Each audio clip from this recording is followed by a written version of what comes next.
Bonjour à tous. Bon matin, c'est bon de vous voir. Merci pour les partages de ce matin. Je crois que ça rejoint le message de ce matin. Vous voyez, le titre a un peu changé. Je pensais que discipline dans l'Église, c'était un peu fort. Alors, je l'ai adouci un peu, le titre.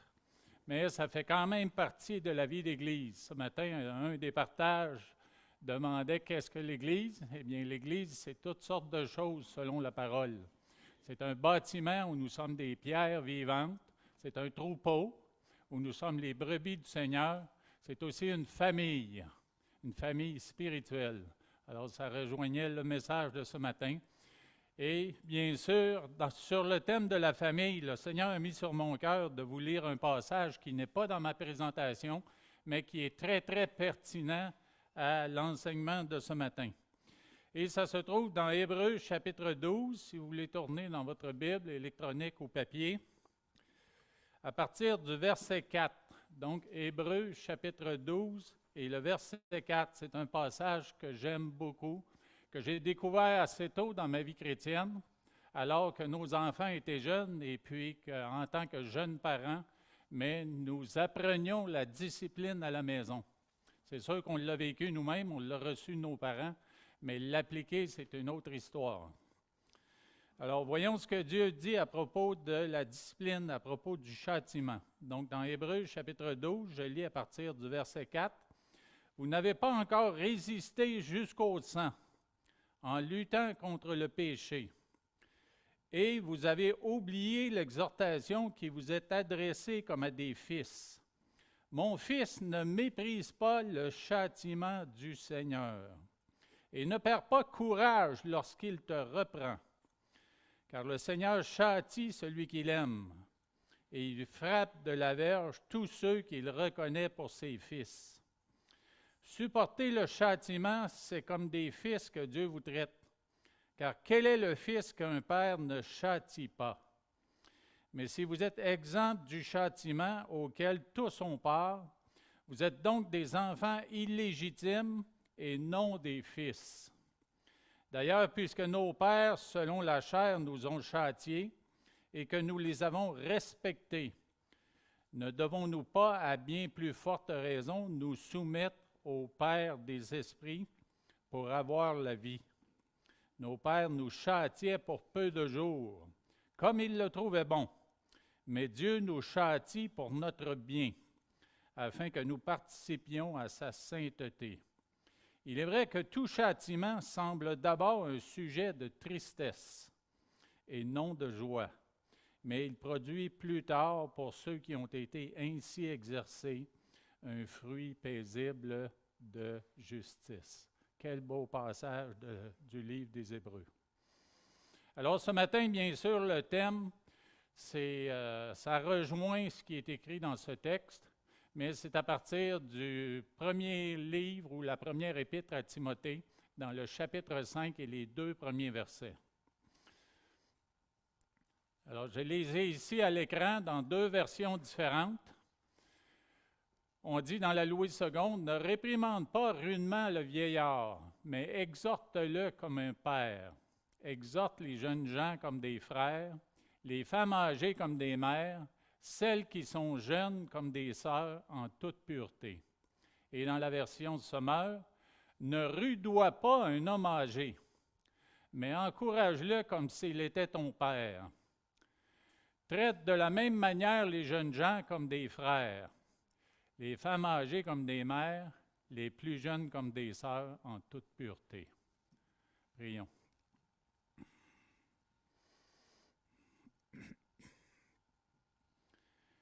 Oui, Éternel, nous voulons te remercier pour ce passage des Écritures écrit par la plume de Paul.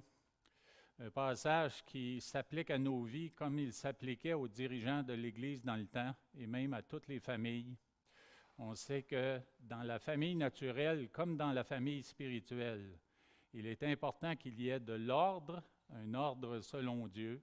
Et puis nous sommes encouragés à bien des endroits dans la parole de Dieu à appliquer une discipline, à le faire bien sûr avec amour, le faire avec respect, mais le faire avec fermeté, afin que ton peuple marche dans les voies de Dieu et afin qu'il se réjouisse de l'obéissance qu'ils pratiquent envers toi et tes commandements.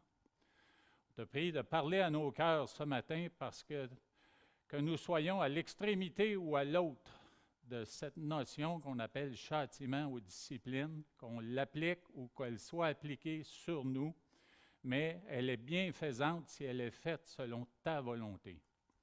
Alors c'est pourquoi on te demande de parler à nos cœurs ce matin et puis de nous rendre disposés et disponibles pour cette pratique dans l'Église de Dieu, comme on peut l'appliquer aussi dans nos familles naturelles, parce que tous nous avons besoin de ta discipline, nous avons besoin de ta sagesse et nous avons besoin d'obéir à ta parole afin de profiter d'une relation intime, profonde, bénéfique, bienfaisante avec toi et de relations identiques avec les membres de la famille de Dieu. Alors, bénis ce message, Seigneur, parle à nos cœurs, puis encourage-nous à entrer dans ce processus parce qu'il est nécessaire dans la famille de Dieu. C'est dans le nom glorieux de Jésus que nous prions. Amen. Alors, nous avons vu dans la première épître à Timothée jusqu'à maintenant toutes sortes d'instructions concernant l'Église, surtout pour les dirigeants de l'Église, mais aussi pour les membres. Alors, le principe général dans tout ça, c'était l'amour, c'était bien sûr la discipline et l'obéissance à Dieu. Et peu importe comment elle se faisait, comme nous allons voir dans le message ici, mais ce sont des conseils, ce sont des ordres de la part du Seigneur inspirés à Paul pour les interventions chez les différents groupes dans l'Église. Spécialement ce matin, nous voyons 4 groupes différents. Et c'est comment agir avec les divers groupes d'âge dans l'Église. C'est assez évident dans le passage là, qu'on peut discerner ces 4 groupes d'âge. C'est intéressant que j'arrive ici ce matin avec ce message, alors que hier et vendredi, nous étions en conférence à Trois-Rivières. Et puis à la conférence du réseau et des assemblées des frères, il y a eu plusieurs ateliers qui parlaient des différents groupes d'âge à partir des boomers. Il y a beaucoup de boomers ici dans la salle. Vous savez que ce sont ceux qui sont nés dans les années 50, 60. Et puis par la suite, on parle des différentes générations qui sont arrivées en les nommant avec une lettre.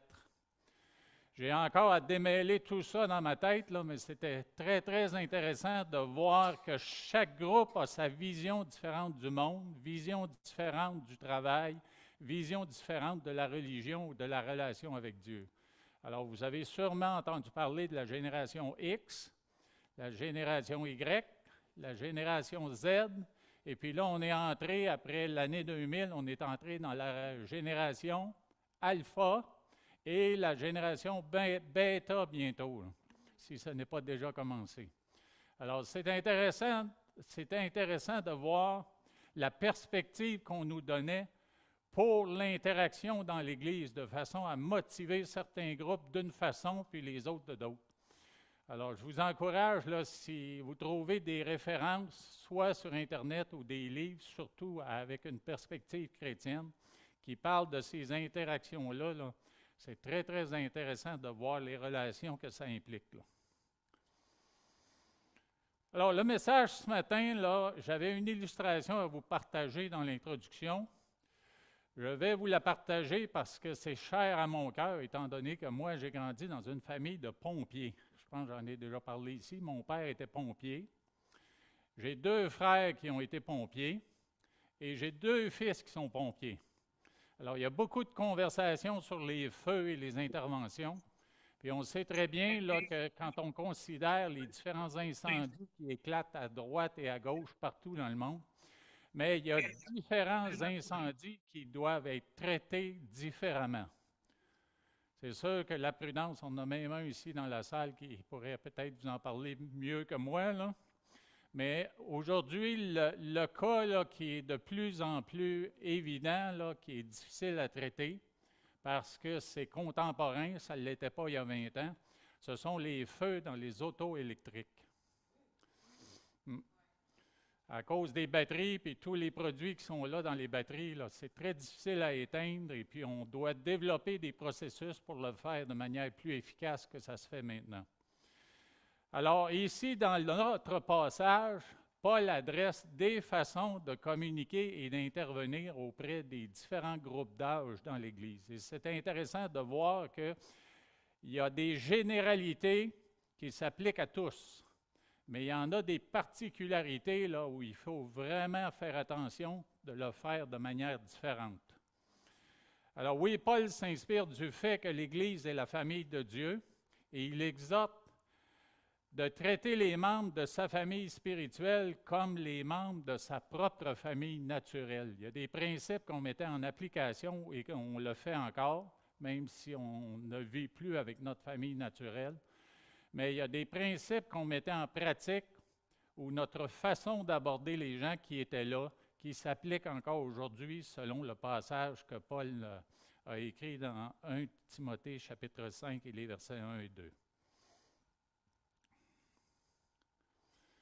Alors la première chose qu'on regarde qui est évidente et qui est très très importante, c'est qu'il faut toujours reprendre avec amour et respect. Toujours garder ça à l'esprit, peu importe le groupe d'âge avec qui on intervient.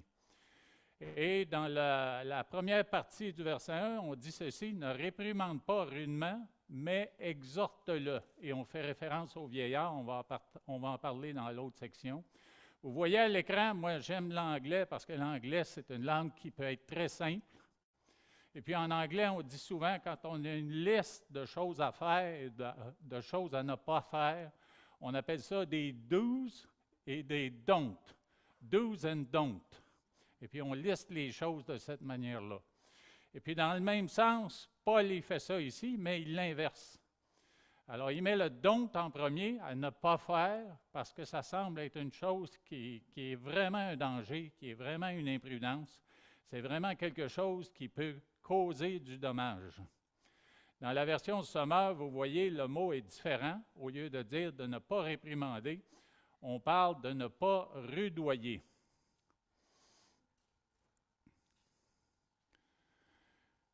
Alors, le verbe ne pas réprimander ou ne pas rudoyer, c'est le verbe épiplesso. Et puis, c'est un verbe qui veut dire littéralement marteler et façonner. Alors, on sait très bien que marteler et façonner, ça peut être très, très efficace. Et dans mon esprit, alors que je réfléchissais à ça, je pensais aux fois où j'ai fait du travail manuel, que ce soit rénovation ou autre, et puis j'ai utilisé mon marteau plus souvent que j'aurais dû.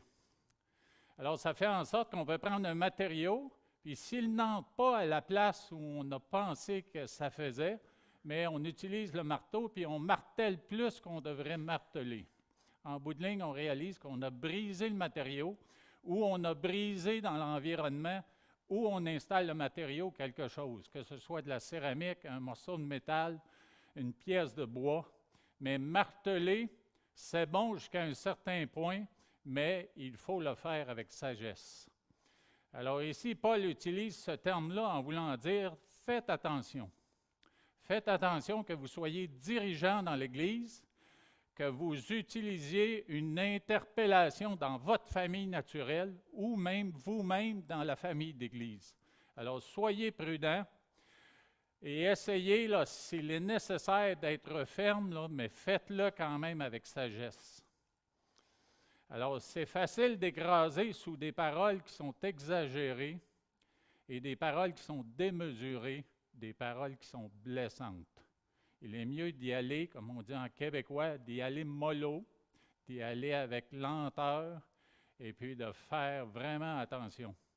Parce que nous sommes tous, bien sûr, des individus fragiles. Surtout dans la partie du verset qui est enseignée là, on fait référence aux vieillards.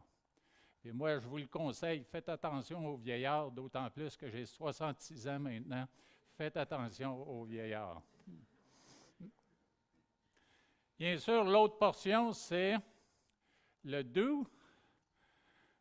C'est la portion plus positive, là. Et c'est le verbe « exhorter ». Ça, je ne l'avais pas affiché, mais c'est le verbe exhorter qui, lui, est parakaleo. Parakaleo veut dire être prêt, venir aux côtés, inviter aux côtés. Alors, exhorter, c'est un mot qui, dans l'Église chrétienne, au début, me semblait un mot qui était fort. J'ai appris à l'utiliser de différentes manières. Pourquoi? Parce que ça peut être un mot c'est une exhortation qui est forte ou une exhortation qui a quand même de la douceur. Mais c'est quand même un mot d'encouragement. C'est ce que ça veut dire? Ça veut dire un encouragement, c'est non menaçant, non intimidant, et ça peut être une douce exhortation. C'est certain que si une personne dans la discipline qu'on applique ne répond pas à cette discipline-là, mais après ça, il faut devenir un peu plus ferme. Je me suis rappelé une déclaration d'un psychologue chrétien américain, celui qui a fondé l'organisme Focus on the Family, James Dobson, et lui, il disait régulièrement dans ses émissions, ou il l'écrivait dans ses livres, il faut former le caractère sans briser l'esprit. Il faut former le caractère sans briser l'esprit. Alors, c'est un peu l'image d'un potier. On a un passage dans la parole, plusieurs passages qui parlent du potier, où on forme l'argile pour en faire quelque chose de beau. Mais on ne peut pas abuser puis trop forcer parce que ça détruit la pièce complètement et il faut recommencer.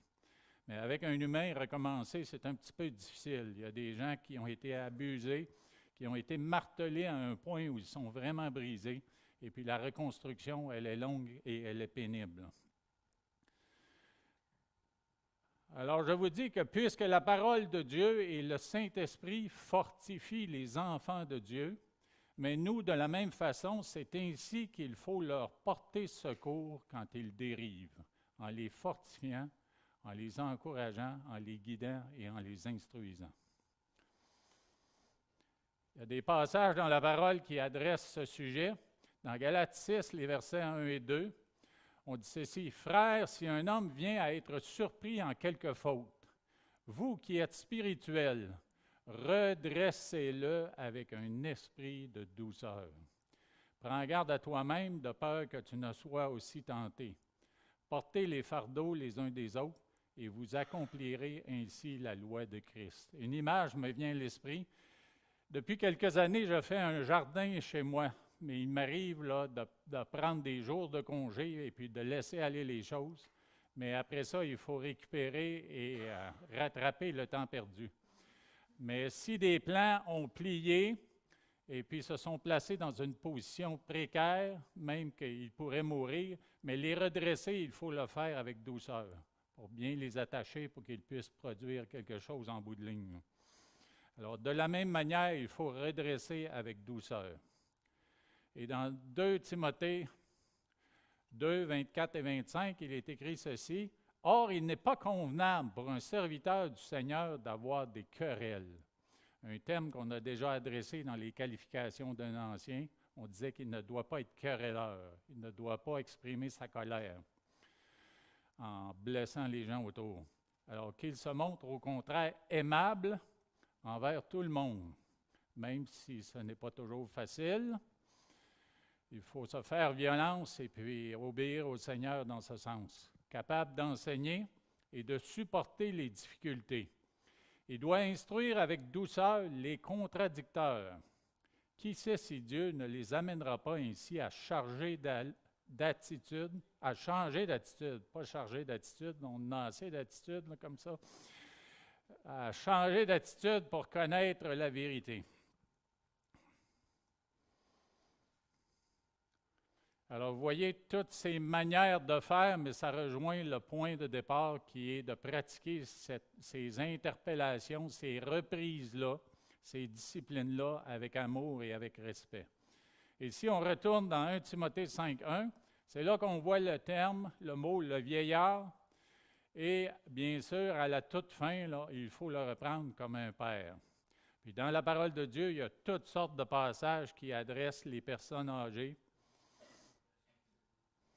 Dans Tite 2.2, il est écrit, il dit que les vieillards doivent être sobres, honnêtes, modérés, saints, dans la foi, dans la charité, dans la patience. Alors, eux aussi, ils sont sujets aux ordres du Seigneur de démontrer dans leur vie ces qualités. Et puis, il faut les amener, s'il y a une dérive quelque part, doucement et tranquillement, à revenir à ces qualités-là, qualités intérieures qui s'expriment dans l'obéissance à la parole de Dieu. Dans l'Ancien Testament, on parle beaucoup de cheveux blancs.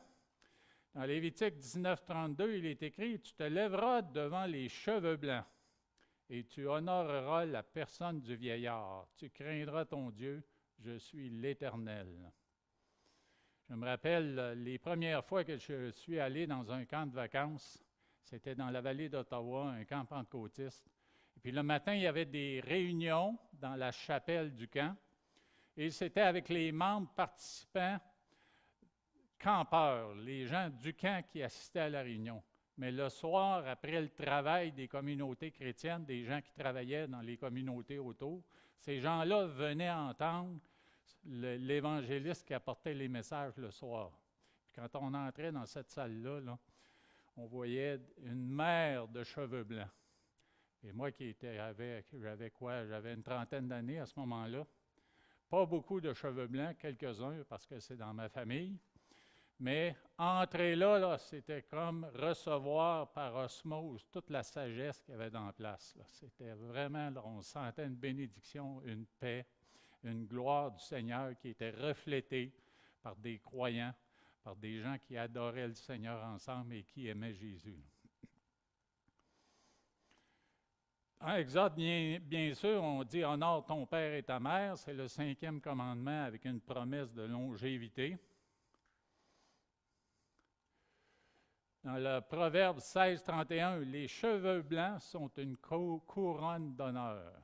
Alors, quand moi, j'ai une petite empoignade avec mes fils ou ma fille, mais je leur rappelle des versets comme celui-là. Et dans Proverbe 20, 29, la force et la gloire des jeunes gens, et les cheveux blancs sont l'ornement des vieillards. Il y a un passage dans Job que je n'afficherai pas à l'écran, c'est un passage de 3 versets, mais je vous le donne quand même et je vais vous le lire. Et c'est une représentation, c'est vraiment un événement qui reflète l'attitude d'un homme envers ses aînés. Et puis c'est le dernier qui intervient auprès de Job pour, entre guillemets, l'encourager dans sa situation.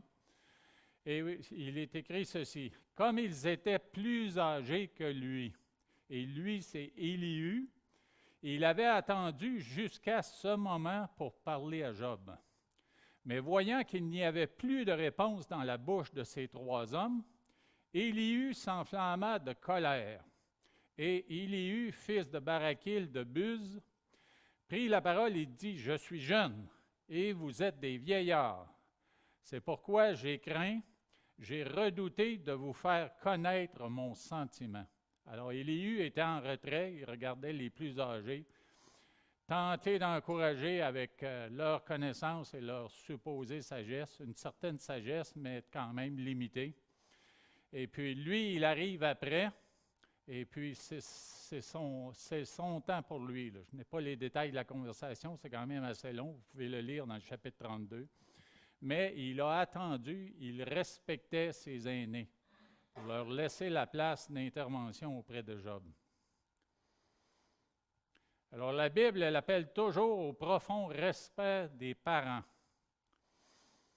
Dans Proverbe 4, les versets 1, 2, 3 et 4 même, on dit ceci, « Écoutez mes fils l'instruction d'un père, et soyez attentifs pour connaître la sagesse, car je vous donne de bons conseils. Ne rejetez pas mon enseignement, j'étais un fils pour mon père, un fils tendre et unique auprès de ma mère. Il m'instruisait alors et il me disait, « Que ton cœur retienne mes paroles. Observe mes préceptes et tu vivras. » Alors, vous voyez qu'il y a des bénédictions au respect et à l'honneur qu'on donne aux personnes plus âgées, mais il y a aussi des conséquences pour les manques de respect. Dans Exode 21, 17, Il est écrit, « Celui qui maudira son père ou sa mère sera puni de mort. » Ça fait partie des commandements ou des ordres dans l'Ancien Testament où on disait qu'il y aurait une malédiction sur les enfants qui n'honoreraient pas leurs parents.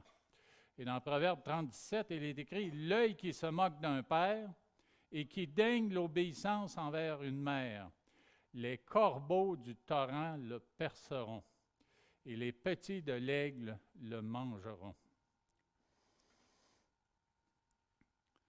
Donc, les hommes âgés dans l'Église, eux-mêmes ne sont pas exempts de réprimandes, mais il faut le faire avec sagesse, il faut le faire avec douceur. Et ça inclut, le mot vieillard qui est là, c'est le mot presbyteros.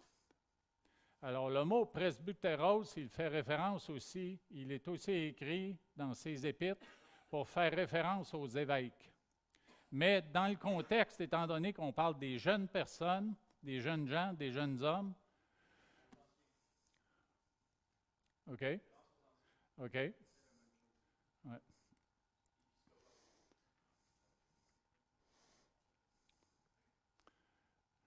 J'ai perdu mon fil de pensée, là.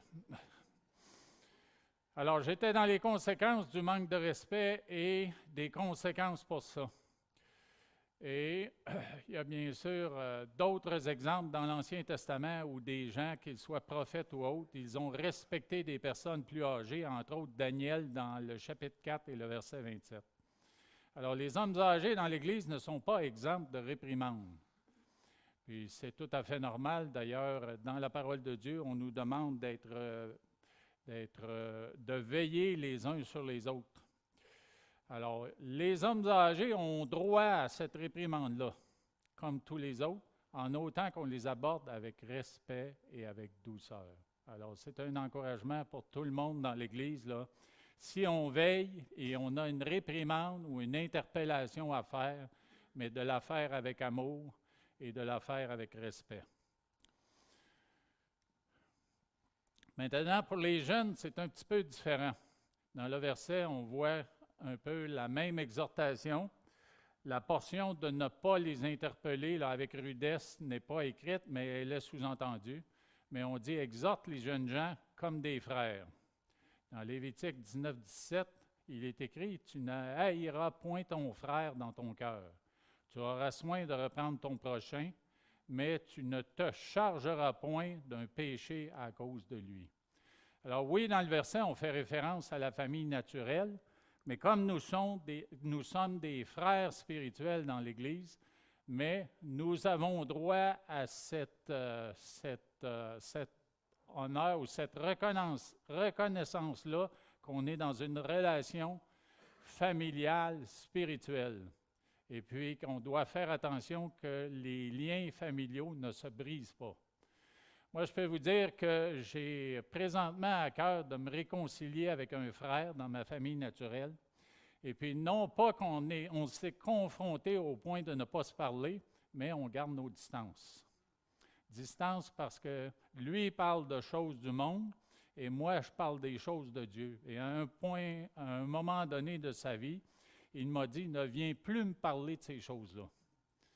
Et c'est très, très difficile d'arriver dans une réunion familiale, lui poser des questions sur ce qu'il fait, et comme il est pompier, ou il était pompier, c'était des conversations de pompiers, en plus des conversations de pompiers avec mes enfants, avec mon père dans le temps, avec un autre frère.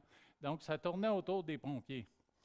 Puis quand on a à cœur le Seigneur, on veut en parler. Mais quand la conversation tourne autour d'autre chose, c'est difficile de s'insérer dans la conversation. Alors, j'ai pris mes distances. C'est pour ça qu'en regardant un passage comme celui-là, concernant les jeunes hommes comme un frère, mais je pensais plus à un frère comme mon frère jumeau. Je ne me rappelle pas d'un moment dans notre vie où mon frère jumeau et moi, on se soit disputés, qu'on ait eu un brisure dans notre relation. La seule brisure qu'il y a eu dans notre relation, c'est quand lui s'est déplacé pour aller vivre à Bécomo. On a pris nos distances et puis on se voyait moins. J'ai même réalisé à un moment donné que je devais faire un deuil de cette relation-là avec mon frère. Mais aujourd'hui, c'est plus rétabli à cause de FaceTime et à cause des moyens électroniques qu'on a de se voir et de se rencontrer. Mais il faut, dans la famille de Christ, considérer notre famille naturelle et faire très, très attention de ne pas briser ce lien-là, ce lien fraternel. C'est sûr qu'avec un frère, on brasse un peu plus qu'avec un père âgé. Hein? Et je pense aux activités que j'avais avec mes frères, là, non seulement mon frère jumeau, mais mes frères plus jeunes. Puis entre frères, ça brasse toujours. Alors, l'interpellation avec un frère, je pense qu'on peut la faire de manière un peu plus active, là, un peu plus proactive, où on peut faire bouger les choses. Mais on doit quand même respecter des limites. On doit quand même déterminer où est-ce qu'elle est, la ligne, ou si on la dépasse, là, ça va aller mal, puis là, la relation va être brisée.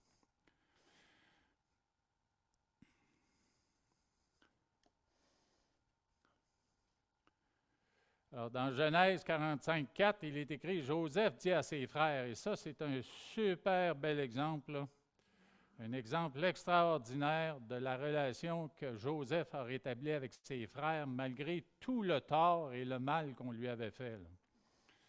Et on le voit dans le verset 4 du chapitre 45, où Joseph dit à ses frères, après les avoir revus, ils sont venus en Égypte pour chercher de la nourriture, et lui, il était, dans un sens, le premier ministre de l'Égypte, et il gérait la nourriture. Alors Joseph dit à ses frères, « Approchez-vous de moi. » Et il s'approcha et il dit, « Je suis Joseph. » C'est là qu'il leur révèle qu'il est Joseph, votre frère que vous avez vendu pour être mené en Égypte. Alors ça, il l'a fait dans un esprit d'amour, dans un esprit de réconciliation. Et c'est toujours comme ça qu'on doit agir dans les relations où on a peut-être un quelque chose à régler, une situation à régler avec des frères dans la foi. Et bien sûr, ça se révèle toute la beauté du pardon et de la réconciliation. On la retrouve dans le chapitre 50. Et je vais vous le lire au complet parce que c'est tellement beau comme passage, là. Quand les frères de Joseph virent que leur père était mort, alors Jacob n'est plus dans le portrait, et puis ça sous-entend peut-être pour ces frères-là que Joseph va s'en prendre à nous maintenant que le paternel n'est plus dans le portrait, là. Alors il commence à craindre et à avoir peur. Alors si Joseph nous prenait en haine et nous rendait tout le mal que nous lui avons fait, alors c'est ces frères-là qui réfléchissent sur la situation. Et ils firent dire à Joseph, ton père a donné cet ordre avant de mourir.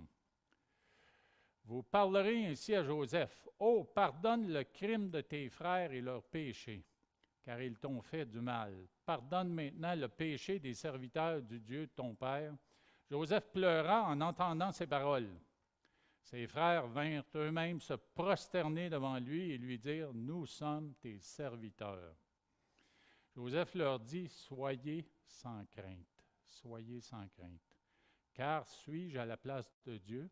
On sait que dans la parole de Dieu, nous sommes encouragés à voir Dieu lui-même comme Dieu vengeur. C'est lui qui est le vengeur. Ce n'est pas nous, ce n'est pas notre rôle.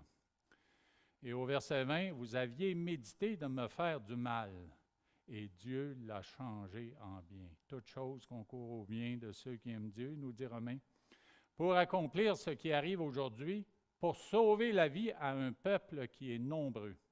Soyez donc sans crainte. Je vous entretiendrai, vous et vos enfants, et il les consola en parlant à leur cœur. Parler à leur cœur. Dans la parole, à plusieurs reprises, nous voyons que Dieu amène son peuple au désert, dans une situation difficile, pour parler au cœur de son peuple. Alors ça, c'est un exemple, une phrase ou une chose qui devrait être là présente dans nos esprits quand vient le temps de régler une situation qui demande une exhortation forte, un encouragement fort, mais on doit garder ça à l'esprit. Comment est-ce que je peux parler au cœur de mon frère? Comment est-ce que je peux parler au cœur de cette personne âgée-là, qu'elle soit homme ou femme? Et bien sûr, à la toute fin, on va voir comment est-ce que je peux parler au cœur d'une jeune femme, parler à son cœur. Parce que là, il y a des restrictions, il faut vraiment faire attention.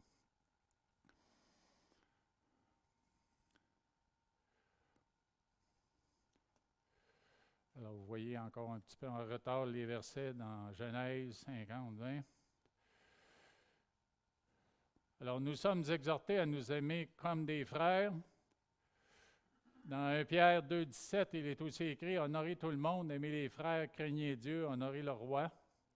Par amour fraternel, et maintenant nous visitons des versets dans le Nouveau Testament qui parlent du même thème. Par amour fraternel, soyez pleins d'affection, les uns pour les autres, par honneur, usez de prévenance réciproque. Dans Hébreux 13.1, bien sûr, persévérer dans l'amour fraternel. Et cet amour fraternel n'empêche pas la discipline. Dans Matthieu 18.15, un passage sur la discipline et les différentes étapes de la discipline dans l'Église. Si ton frère a péché, va et reprends-le entre toi et lui seul. S'il t'écoute, tu as gagné ton frère. Alors, on voit que c'est une nécessité dans l'Église. Nous sommes, oui, sauvés, nous avons accepté Jésus-Christ comme Seigneur et Sauveur, mais ça ne fait pas de nous des hommes et des femmes parfaits. Nous ne sommes pas parfaits. En progression vers la perfection pour être à l'image de Christ, mais on n'est pas parfait.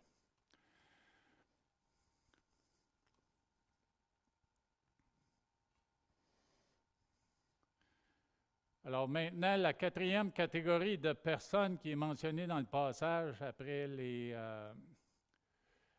vieillards, après les jeunes hommes, ou la troisième plutôt, ce sont les femmes âgées. Dans 1 Timothée 5.2, c'est vraiment d'exhorter les femmes âgées comme des mères. Et on retrouve des passages de l'Ancien Testament, celui que j'ai mentionné tantôt, « Honore ton père et ta mère afin que tes jours se prolongent dans le pays que l'Éternel ton Dieu te donne. » En Proverbe 23.22, il est écrit « Écoute ton père, lui qui t'a engendré, et ne méprise pas ta mère quand elle est devenue vieille. » On sait très bien que quand on regarde les nouvelles aujourd'hui, on voit que dans les familles d'aujourd'hui, il y a beaucoup, beaucoup de mépris. C'est un mot qu'on n'utilise pas beaucoup dans nos conversations, mais le mépris, il est là dans toutes les couches de la société. Il est là dans les familles, il est là entre parents, entre hommes et femmes dans le mariage, et il est là entre les parents et les enfants. Puis on voit à plusieurs reprises dans les nouvelles, là, régulièrement, on voit que des enfants s'en sont pris à leurs parents, à leur mère, souvent, pour la blesser et même la tuer. Alors, il est important d'obéir à la parole de Dieu et de reconnaître l'importance de la femme. Jésus, d'ailleurs, quand il est venu, il a élevé le statut de la femme. Et puis, il était intervenu auprès de plusieurs femmes pour montrer à quel point ces femmes étaient précieuses à ses yeux. C'est la même chose encore aujourd'hui. Ce sont elles qui s'occupent de la génération future. À un jeune âge, ce sont les femmes principalement qui ont si je peux m'exprimer ici, qui ont le pouls des enfants pour discerner et comprendre les enfants. Moi, je me rappelle que quand nos enfants étaient très jeunes, je travaillais beaucoup d'heures dans une semaine. J'étais à la maison après 7 heures le soir, je partais tôt le matin. Et puis, il y a des choses que j'avais de la difficulté à comprendre dans le comportement de nos enfants. Puis pour Chantal, c'était comme ça, là. Elle comprenait tout ça rapidement. Elle avait en plus du temps passé avec les enfants, elle avait un discernement là, pour comprendre, comme c'est dit dans la parole, « Observe chacune de tes brebis ». Alors elle pouvait observer les enfants et puis reconnaître leur caractère. C'est certain que dans les moments extrêmes, comme quand notre fils aîné se fâchait et devenait bleu et perdait connaissance, là, ça, je pouvais reconnaître que là, il y avait un tempérament colérique fort, là. Mais il y avait des choses plus subtiles qu'elle connaissait et que moi, je ne connaissais pas. Alors, pour Dieu, les femmes, les dames sont précieuses et puis il tient absolument là, qu'on les honore en faisant des interventions auprès des femmes, tout en douceur.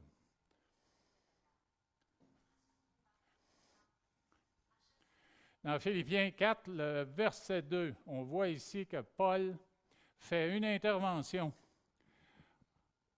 auprès de l'Église de Philippe, et puis il dit ceci, il l'a fait tout en douceur, « J'exhorte Évodie et j'exhorte Syntyche. » à être d'un même sentiment dans le Seigneur. Alors, il y avait un conflit quelque part qui ne rendait pas honneur ou gloire, ne rendait pas gloire à Dieu. Et toi aussi, fidèle collègue, oui, je te prie de les aider. Elles qui ont combattu pour l'Évangile avec moi, et avec Clément et mes autres compagnons d'œuvre, dont les noms sont dans le livre de vie. Alors, on voit qu'il cite la contribution de ces deux femmes-là dans le ministère, mais en même temps, il dit dans l'Église de les aider à aller plus loin là, dans leur service et à corriger la situation qui n'est pas détaillée dans le passage, là, mais qui avait besoin d'être adressée.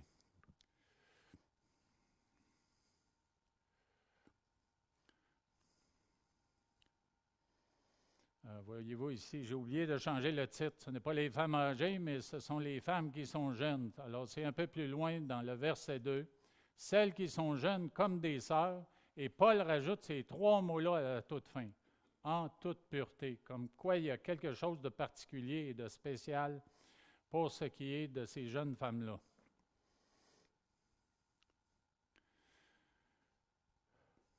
Alors, comme les autres groupes mentionnés, les jeunes femmes peuvent aussi avoir besoin d'une réprimande. Il arrive qu'elles doivent être confrontées à leurs péchés et exhortées à la piété. Comme un frère protecteur, on doit les traiter en sœurs spirituelles bien-aimées, dont la pureté mérite le plus grand respect. C'est pourquoi ces trois mots-là à la fin du verset.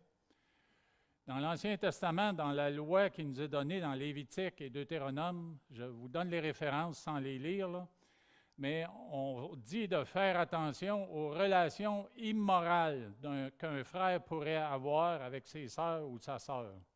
Et on avertit là, que c'est quelque chose d'abominable et quelque chose de sérieux, d'entrer dans une relation immorale avec sa sœur. Donc, les passages, c'est Lévitique 18, les versets 9 à 18, Lévitique 20, les versets 17 à 19, et Deutéronome 27, 22.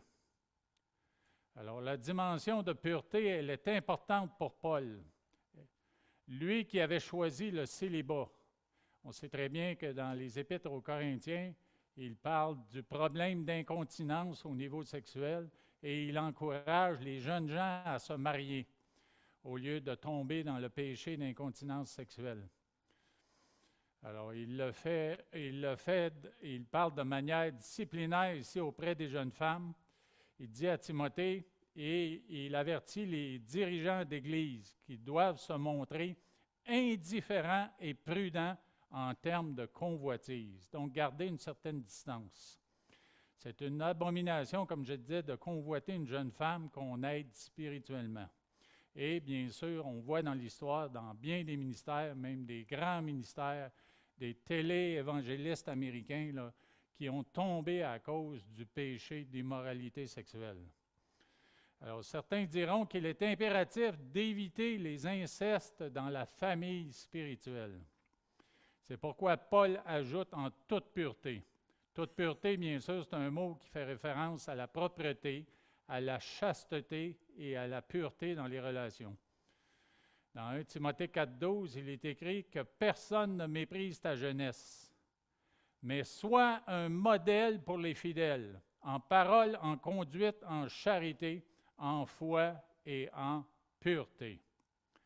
Et la Bible est riche en conseils sur ce sujet, non seulement pour les dirigeants pastoraux qui doivent interpeller les jeunes femmes, mais tous les hommes dans l'Église.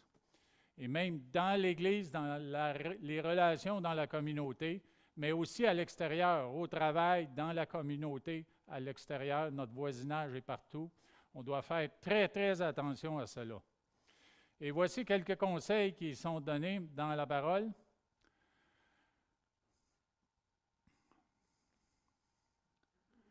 On parle d'éviter les regards. Dans Proverbe 6, 25, il est écrit « Et ne te laisse pas séduire par ses paupières ».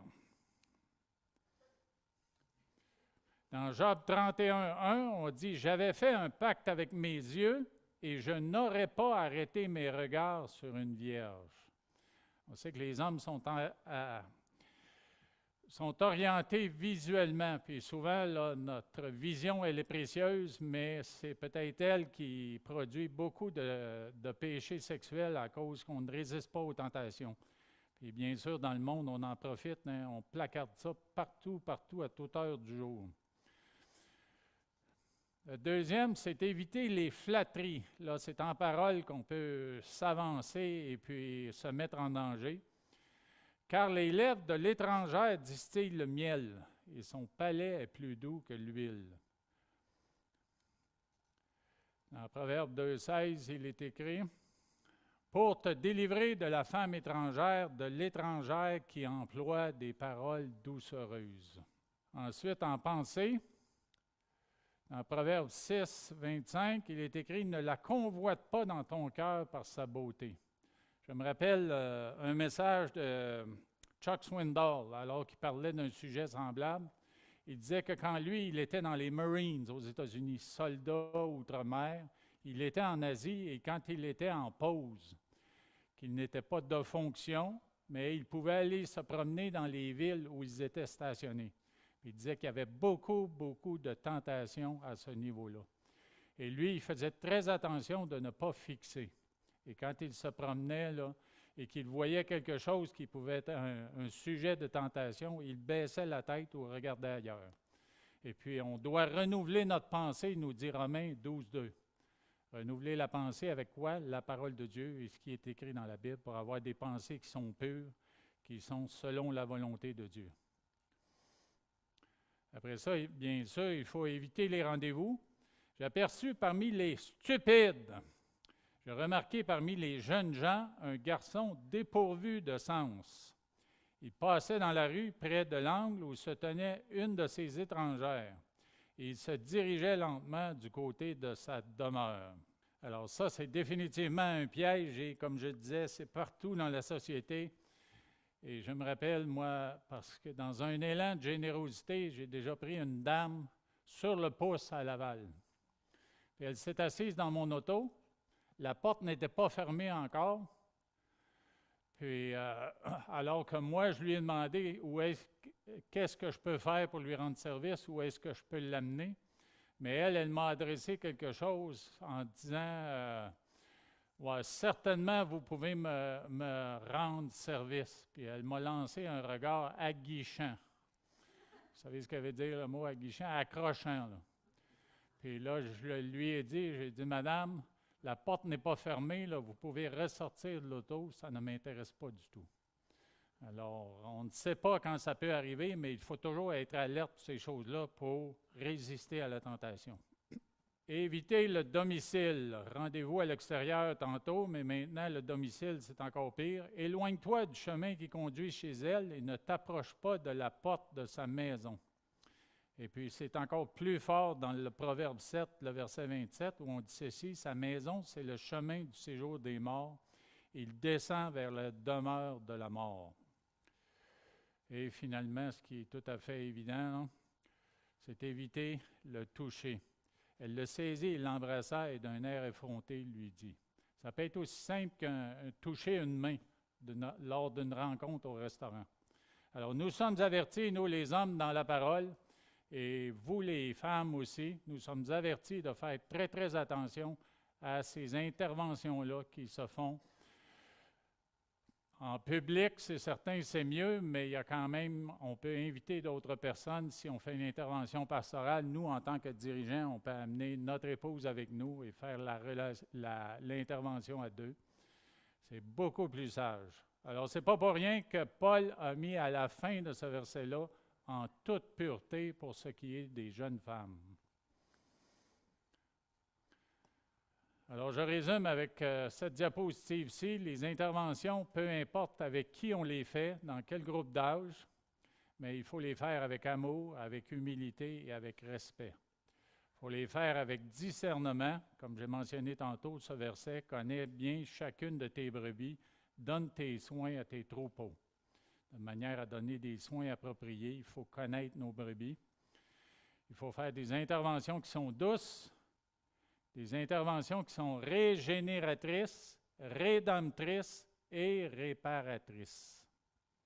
C'est ce à quoi les dirigeants d'Église sont appelés et toutes les autres personnes qui, à un degré ou à un autre, feraient une intervention nécessaire dans le corps de Christ. Prions.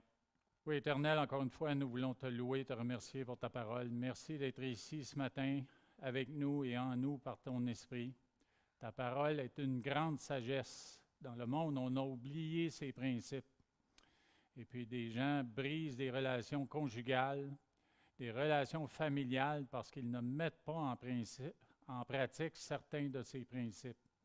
On te prie, ô Éternel, de déverser ton amour, ta grâce dans nos cœurs, dans nos êtres intérieurs, afin qu'on puisse démontrer aux gens qui nous entourent, dans l'Église ou ailleurs, même lors d'interventions qui sont plus difficiles, qu'on puisse démontrer un amour, une humilité et une bonté qui est semblable à la tienne.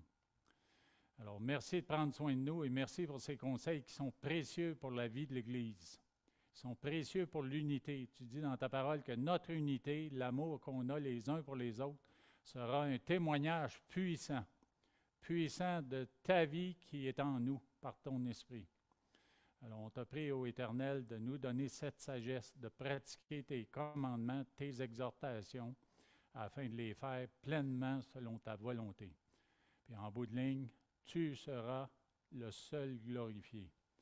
Parce que tu le mérites, tu es un Dieu qui est grand, qui est saint, qui est tout-puissant. Et c'est pourquoi on veut te glorifier en toutes circonstances. C'est dans le nom de Jésus que nous prions. Amen.